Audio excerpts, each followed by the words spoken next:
ছেলেপেলেরা কয় হুজুর এমন টান দিয়েছে যেন কলিজাটা বের হয়ে যায়, মাথা ঝাঁকায়, কথা কোন ঠিক কিনা?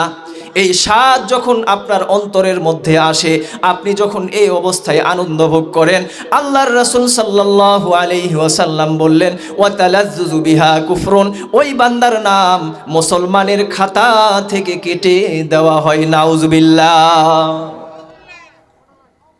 চিন্তা করেছেন? আমাদের মাঝে এমনও ব্যক্তি আছে, এমনও মানুষ আছে যে গান না শুনলে তার ঘুম ধরে না। কানের কাছে মোবাইলটা সাউন্ড স্লো করে অথবা কানের মধ্যে হেডফোন দিয়ে গান শুনতেছে, মাথা ঝাঁকাইতেছে আর ঘুমাইতেছে। কি শান্তি রে ভাই! ঈমান থাকবে? মুসলমান কথা বলেন, ঈমান থাকবে? আমার ভাইয়েরা, বিশ্ব নবীর আরেকটা হাদিস আপনাদেরকে শোনাই। কত ভয়ঙ্কর কথা, কত মারাত্মক কথা। আল্লাহর রাসূল সাল্লাল্লাহু আলাইহি ওয়াসাল্লাম বললেন, ইস্তিমাউল মালা লা ইয়াশরিবান্না নাসুন মিন উম্মাতিল খামরা ইউসাম্মুনাহা বিগাইরি ইসমিহা ইউযাফু আলা রুউসিহিম বিল মাআজিফি ওয়াল মুগান্নিয়াত ইয়াখসিফুল্লাহু বিহিমুল আরদা ওয়া ইয়াজআলু মিনহুমুল কিরাদাতা ওয়াল খানাজির। আমার কোন উম্মত যখন গান শোনার ইচ্ছা করে, আর আমার কিছু উম্মত তার মধ্যে এমন আছে যারা বিভিন্ন ধরনের নেশা মাদক জাতীয় দ্রব্য পান করে, ভক্ষণ করে, আল্লাহর রাসূল সাল্লাল্লাহু আলাইহি ওয়াসাল্লাম বললেন, শেষ জামানায়, শেষ সময়, এমন একটা সময় আসবে আমার উম্মতেরা মদকে, নেশা জাতীয় জিনিসকে, দ্রব্যকে বিভিন্ন নামে পান করবে। হাদিসটা মিলাইয়া দেখেন, মদ অথবা এই সাদৃশ্য জিনিস বিভিন্ন নামে আসবে, তারা পান করবে। আজকে মদের সাদৃশ্য বিভিন্ন নামে জিনিস আছে কি নাই? ফেন্সিডিল, ইয়াবা, বাবা, গাঁজা, আর কি হিরোইন, আরো অনেক কিছু আছে। আমার একদল উম্মত থাকবে, ওই উম্মতেরা এই ধরনের বিভিন্ন নামে, বেনামে নেশা জাতীয় দ্রব্য পান করবে।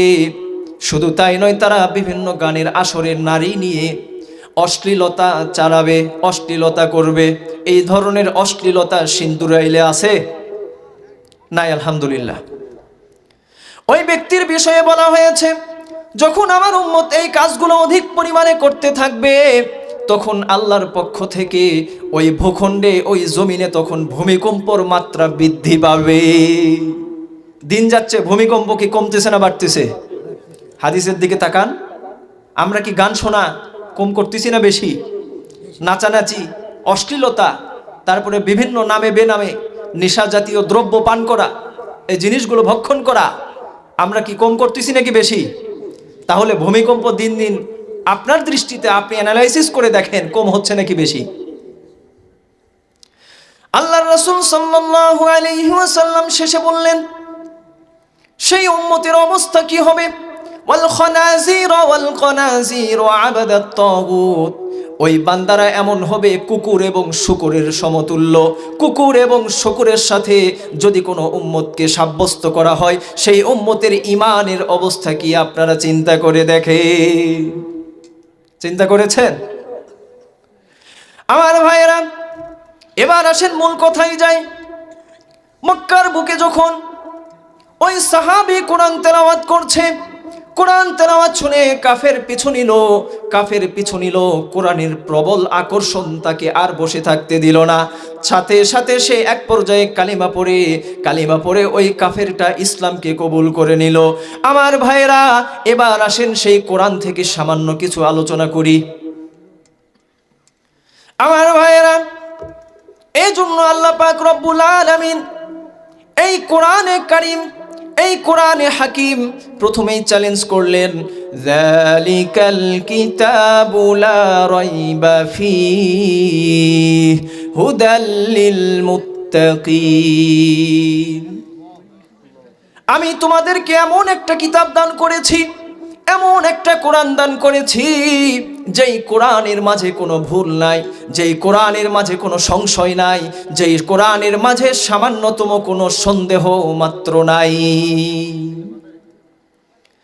আল্লাহ পাক রব্বুল আলামিন যখন এই চ্যালেঞ্জ করলেন, মক্কার বুকে আবু জেহেল, আবু লাহাব, উতবা, শাইবা, ওয়ালিদ ইবনে মুগীরা, তারা তখন অপপ্রচার করতে লাগলো। আবু দাউদ শরীফের হাদিস। মক্কার মাঝে হজের মৌসুম, হজের সময়ে, ওই সময় হজ মানি পূজা হতো মক্কাতুল মুকাররমায়। বিদেশ থেকে লোকজন আসতো। তখন আবু জেহেলের পক্ষ থেকে বিভিন্ন লোককে সেট করে দেওয়া হলো যে বিদেশিরা যখন আসবে তোমরা তখন তাদেরকে বলবে এই মক্কার বুকে একটা পাগল আছে, এই মক্কার বুকে একটা জাদুকর আছে, এই মক্কার বুকে এমন সুন্দর করে কথা বলতে পারে, কথা বলে তোমাদের মনকে, তোমাদের দিলকে ঘোরাইয়া দিবে, এমন একটা জাদুকরী মানুষ আছে, খবরদার সাবধান, তার কখনো যেন কাছেও যেও না। সম্মানিত হাজিরিন, কথা যা কাজ তাই। রোম থেকে একজন ব্যক্তি আসলো, পারস্য থেকে একজন ব্যক্তি আসলো। তাদেরকে যখন এই কথাটা বলা হলো, মানুষের স্বভাব হচ্ছে মানুষকে যেই কাজে নিষেধ করবেন মানুষ সেই কাজের প্রতি আরো বেশি করে উদ্বুদ্ধ হয়। কথা কোন ঠিক কিনা? লেখা আছে যে ধূমপান স্বাস্থ্যের জন্য ক্ষতিকর, কিন্তু সেটা কি সোলপল কম টানে না বেশি টানে? বেশি টানে। এমনও লোক আছে ওটা না টানা পর্যন্ত তার টয়লেট ক্লিয়ার হয় না, বাথরুমে বসে বসে টানে আর এদিকে ছাড়ে। আছে না? আবু জেহেলের যা আশঙ্কা তাই সত্যি হলো। ওই ব্যক্তিকে নিষেধ করা হলো। ওই ব্যক্তির অন্তরে কৌতূহল জাগলো যে আমি মুসলমান হই বা না হই কোনো সমস্যা নাই, একটাবার সেই ব্যক্তির কাছে যাই, ওই ব্যক্তি কি বলে শোনায় দেখি, একটু বুঝে দেখি কি বলে, গেলেই বা ক্ষতি কি। এই মনে করা যখন বিশ্বনবীর কাছে গেল, বিশ্বনবীকে বিভিন্ন প্রশ্ন করলো।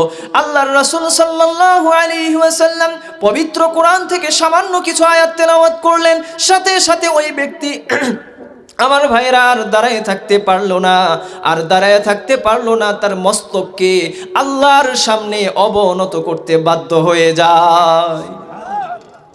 আরো আস্তে কোন সুবহানাল্লাহ। পুরুষের মতন জবান ছেড়ে বলেন সুবহানাল্লাহ। এই খবর যখন আবু জেহেলের কানে গেল, এবার শুরু হলো এই কোরআনের বিরুদ্ধে অপপ্রচার। এই কোরআন নিয়ে যখন প্রোপাগান্ডা শুরু করে দিল, এই কোরআনের মধ্যে ভুল আছে, এই কোরআনরা জিনরা এসে মোহাম্মদকে শিখাইছে, অথবা যে কোনো ব্যক্তি থেকে ধার করেছে, অথবা মোহাম্মদ সুন্দর সুন্দর কথাকে তার জ্ঞান থেকে লিখেছে। এই ধরনের অপপ্রচার যখন চালাতে লাগলো, আমার ভাইরা, আল্লাহ পাক রব্বুল আলামিন এই কোরআন থেকে তখন প্রথম চ্যালেঞ্জ শোনায়া দিলেন, আয়াত নাজিল করে দিলেন, কুল লা ইন ইজতামাআতিল ইনসু ওয়াল জিন্নু আলা আইয়াতু বিমিসলি হাযাল কুরআনি ওয়ালাউ কানা বা'দুহুম লিবা'দিন যাহিরা। ও নবী, মন খারাপ করবেন না, ভীত হবেন না, হীনমন্যতায় ভুগবেন না।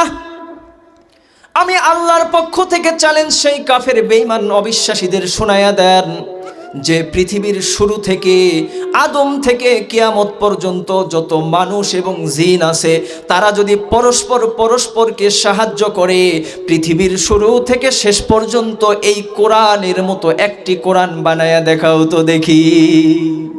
পেরেছিল তারা? কথা বলেন, পেরেছিল? এখনো কি কারো সাধ্য আছে? কিয়ামত পর্যন্ত কেউ পারবে? পারবে না। কিন্তু তা সত্ত্বেও ওই কুফার শক্তিদের কোনো অপপ্রচার বন্ধ হচ্ছিল না। তারা লাগাতার, তারা বিরামহীনভাবে অপপ্রচার চালাতে লাগলো।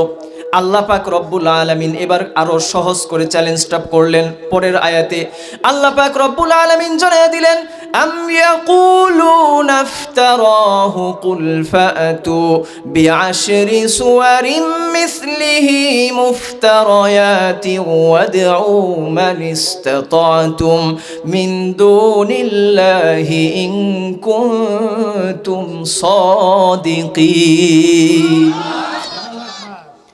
ও নবী, এই কোরআনের মতো একটা কোরআন বানানোর দরকার নাই।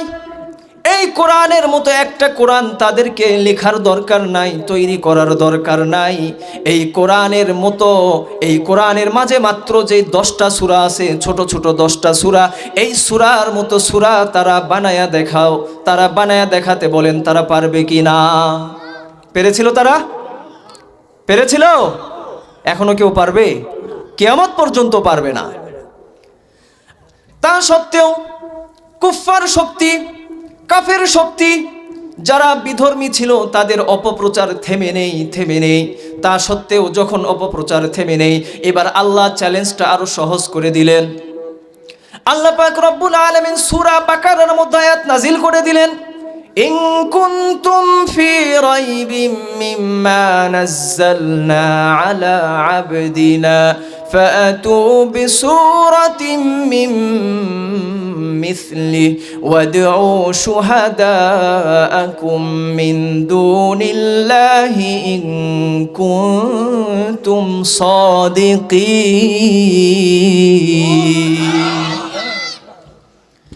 আমার নবী এবার ঘোষণা করেন, এই কোরআনের মতো একটা কোরআন বানানোর দরকার নাই, এই কোরআনের মতো 10টা সূরা বানানোর দরকার নাই। এই কোরআনের ভিতর থেকে সবচেয়ে যেই সূরাটি ছোট, সবচেয়ে যেই সূরাটি সহজ, এমন একটা সূরা তোমরা বানায়া দেখাও তো দেখি। পেরেছিল তারা? পেরেছিল? কিয়ামত পর্যন্ত কেউ পারবে?